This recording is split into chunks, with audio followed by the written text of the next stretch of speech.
Hello friends, welcome to my channel. कल हमने भारतीय रेलवे इतिहास में भारतीय रेलवे का जो क्षेत्रीय विस्तार था उसके बारे में पढ़ा था।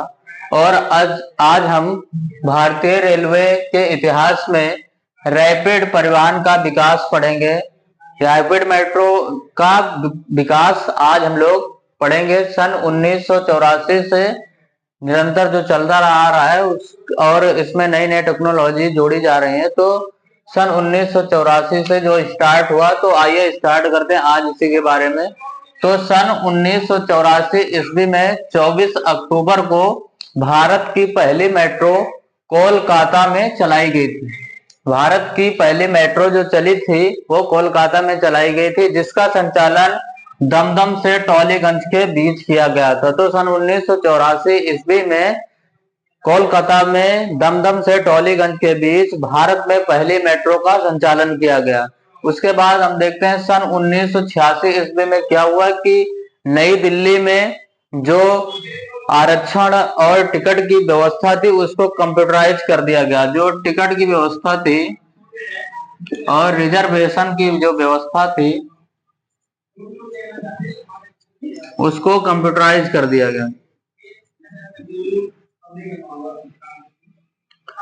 और यह व्यवस्था सबसे पहले कहाँ शुरू की? यह व्यवस्था सबसे पहले नई दिल्ली में शुरू की गई। तो सन 1986 में नई दिल्ली में रिजर्वेशन और टिकटिंग की व्यवस्था को कंप्यूटराइज किया गया। आगे देखते हैं सन 1987 ईस्वी में कपूरथला पंजाब में, कपूरथला जो कि पंजाब में पड़ता है, कपूरथला पंजाब में रेलवे कोच फैक्ट्री की स्थापना की गई, जहां भारतीय रेलवे के जो कोच होते हैं उनको बनाया जाता था। तो सन 1987 ईस्वी में कपूरथला में रेलवे कोच फैक्ट्री की स्थापना की गई। उसके बाद हम देखते हैं सन 1988 ईस्वी में उस टाइम की सबसे तेज चलने वाली जो भारत की ट्रेन थी, जिसको शताब्दी एक्सप्रेस बोलते थे, शताब्दी एक्सप्रेस, जो कि नई दिल्ली से झांसी के बीच शुरू की गई। तो शताब्दी एक्सप्रेस जो कि भारत की सबसे तेज चलने वाली ट्रेन थी, उसका संचालन नई दिल्ली से झांसी के बीच शुरू किया गया। तो ये जो सारे क्वेश्चन लिखे हुए हैं ये बहुत इंपॉर्टेंट है, इनको एक बार फिर से देख लेते हैं कि 24 अक्टूबर 1984 को भारत की पहली मेट्रो कोलकाता में दमदम से टॉलीगंज के बीच चलाई गई। फिर उसके बाद सन 1986 ईस्वी में नई दिल्ली में जो टिकट की और आरक्षण की व्यवस्था थी उसको कंप्यूटराइज कर दिया गया। उसके बाद सन 1987 ईस्वी में कपूरथला जो कि पंजाब में पड़ता है रेलवे कोच फैक्ट्री की स्थापना की गई। उसके बाद सन 1988 ईस्वी में क्या होता है, भारत की जो सबसे तेज चलने वाली ट्रेन थी उस समय, उसको, जिसका नाम शताब्दी एक्सप्रेस था, उसको नई दिल्ली से झांसी के बीच चलाया गया। तो फ्रेंड्स आगे देखते हैं आगे क्या हुआ। सन 1989 ईस्वी में जो दूसरी शताब्दी एक्सप्रेस थी वो नई दिल्ली और कानपुर के बीच चलाई गई। तो नई दिल्ली और कानपुर के बीच में दूसरी शताब्दी एक्सप्रेस चलाई गई और बाद में इसका विस्तार लखनऊ तक कर दिया गया। तो दूसरी शताब्दी एक्सप्रेस जो थी उसको नई दिल्ली और कानपुर के बीच में चलाया गया। बाद में क्या हुआ कि इसका विस्तार, इसको बढ़ाकर नई दिल्ली से लखनऊ तक कर दिया गया। उसके बाद सन 1990 में पहली स्वमुद्रण टिकट मशीन, जिसको हम लोग बोलते हैं सेल्फ प्रिंटिंग टिकट मशीन, एसपीटीएम मतलब सेल्फ प्रिंटिंग टिकट मशीन।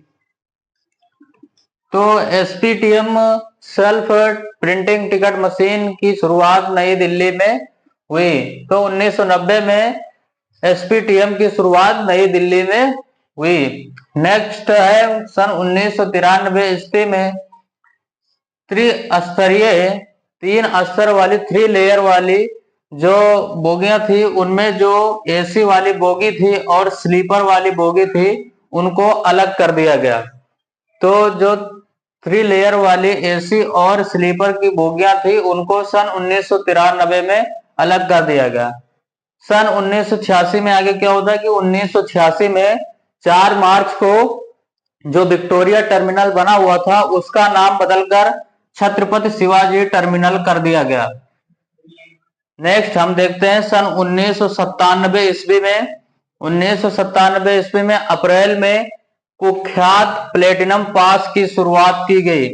तो हम प्लेटिनम पास क्या होता है? प्लेटिनम पास होता है जो भारतीय रेलवे बोर्ड में कर्मचारी होते थे, जो भूतपूर्व कर्मचारी हो या वर्तमान के कर्मचारी हो, उनको एसी कोच में फ्री में यात्रा करने की सुविधा प्रदान करना वो प्लेटिनम पास के थ्रू होता था। तो जिसके पास प्लेटिनम पास होता था, रेलवे बोर्ड का कर्मचारी होता था, वो एसी बोगी में फ्री में यात्रा कर सकता था। बाद में क्या हुआ कि सरकार ने इस पास को वापस ले लिया। तो सन 1997 ईस्वी में प्लेटिनम पास की शुरुआत की गई और सन 1998 ईस्वी में मुंबई में कूपन सत्यापन मशीनें, कूपन वेरीफाइड मशीन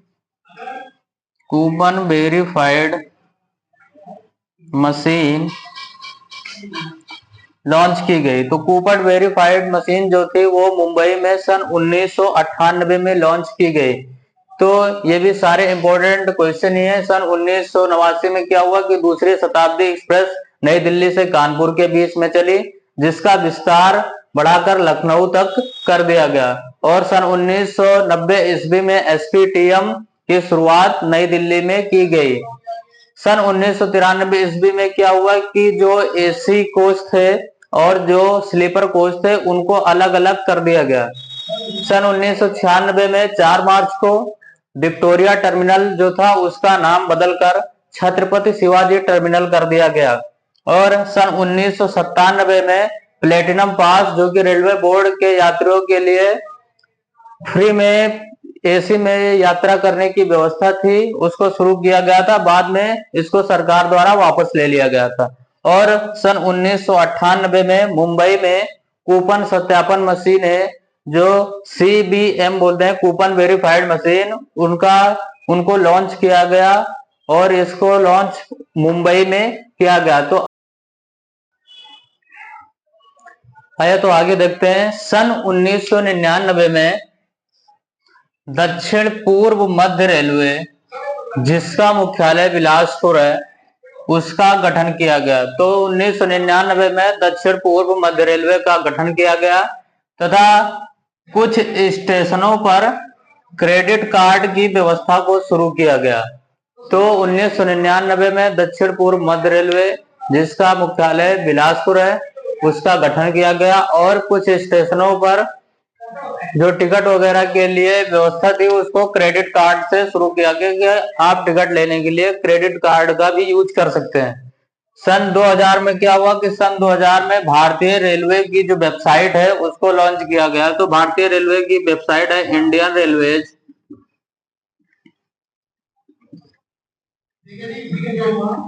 .gov.in। तो भारतीय रेलवे की जो वेबसाइट है इंडियन रेलवे .gov.in, इसको लॉन्च किया गया किस सन में? सन 2000 में। उसके बाद सन 2003 में 1 अप्रैल को 4 बड़े रेलवे जोन बनाए गए, जिसमें पूर्वी तट रेलवे जोन, जिसका मुख्यालय भुवनेश्वर रखा गया, और दक्षिण पश्चिमी रेलवे जोन, जिसका मुख्यालय हुबली कर्नाटक रखा गया, तथा दक्षिण पूर्व मध्य रेलवे जोन, जिसका मुख्यालय बिलासपुर छत्तीसगढ़ में रखा गया, और उत्तर मध्य रेलवे जोन, जिसका मुख्यालय इलाहाबाद में रखा गया, तथा पश्चिम मध्य रेलवे जोन, जिसका मुख्यालय जबलपुर में रखा गया।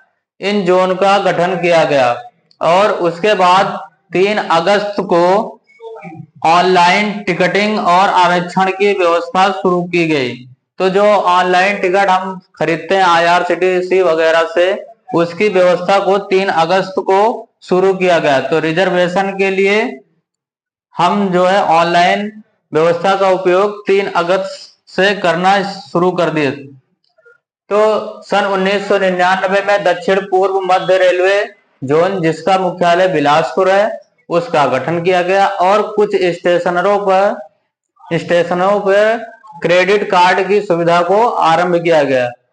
सन 2000 में भारतीय रेलवे की जो वेबसाइट है indianrailways.gov.in उसको लॉन्च किया गया और 1 अप्रैल 2003 को पूर्वी तट रेलवे जोन जिसका मुख्यालय भुवनेश्वर और दक्षिण पश्चिमी रेलवे जोन जिसका मुख्यालय हुबली कर्नाटक और दक्षिण पूर्व मध्य रेलवे जोन जिसका मुख्यालय बिलासपुर छत्तीसगढ़ तथा उत्तर मध्य रेलवे जोन जिसका मुख्यालय इलाहाबाद और पश्चिम मध्य रेलवे जोन जिसका मुख्यालय जबलपुर है, इसका गठन किया गया। और 3 अगस्त को जो टिकट हम लोग खरीदते हैं, रिजर्वेशन करते हैं IRCTC से, उसको ऑनलाइन करने की व्यवस्था को शुरू किया गया 3 अगस्त 2003 को। आइए और आगे देखते हैं। आगे सन 2004 में जनवरी में समझौता एक्सप्रेस भारत में अटारी और पाकिस्तान में लाहौर के बीच सप्ताह में 2 बार चलनी शुरू हुई। तो भारत और पाकिस्तान के बीच जो ट्रेन चलती है उसका नाम क्या है? समझौता एक्सप्रेस, जो कि जनवरी 2004 में चलनी शुरू हुई और यह सप्ताह में 2 बार चलती थी। और सन 2013 में क्या हुआ कि तत्काल या आपातकालीन टिकट प्रणाली की व्यवस्था की शुरुआत की गई। तो जो हम लोग तत्काल टिकट बुक करते हैं, जैसे AC का टिकट बुक करना होता है तो सुबह 10 बजे और स्लीपर का टिकट बुक करना होता है तो सुबह 11 बजे हम लोग तत्काल टिकट बुक करते हैं। उसकी व्यवस्था जो शुरू की गई थी 2013 में, तो 2013 में ये आपातकालीन टिकट प्रणाली की व्यवस्था को शुरू किया गया था। और 5 अप्रैल 2016 को गतिमान एक्सप्रेस जिसका नाम था, उस ट्रेन को दिल्ली से आगरा के बीच में चलाया गया। तो दिल्ली से आगरा के बीच में जो गतिमान एक्सप्रेस थी उसको 5 अप्रैल 2016 को शुरू किया गया। और सन 2017 में भारत सरकार ने बताया कि पूरा भारतीय रेल नेटवर्क जो है उसका विद्युतीकरण हो गया है और भारत सरकार ने सन 2025 तक जो 25% बिजली का स्रोत है उसको सौर ऊर्जा से संचालन करने का लक्ष्य रखा। तो हमको ये याद रखना है, समझौता एक्सप्रेस जो जनवरी 2004 में चले थे वो भारत और पाकिस्तान के बीच में सप्ताह में 2 बार चलती है। और तत्काल या आपातकालीन टिकट प्रणाली की जो व्यवस्था है वो 2013 में शुरू की गई थी। और 5 अप्रैल 2016 को गतिमान एक्सप्रेस जो कि दिल्ली से आगरा के बीच चलती थी उसकी शुरुआत की गई। सन 2017 में भारत सरकार ने बताया कि भारतीय रेल नेटवर्क जो है उसका संपूर्ण विद्युतीकरण हो गया है, सारी जगह लाइटिंग की व्यवस्था हो गई और 2025 तक उन्होंने जो 25% तक बिजली का स्रोत है उसको सौर ऊर्जा से संचालित करने का लक्ष्य रखा। तो आज के वीडियो में बस इतना ही।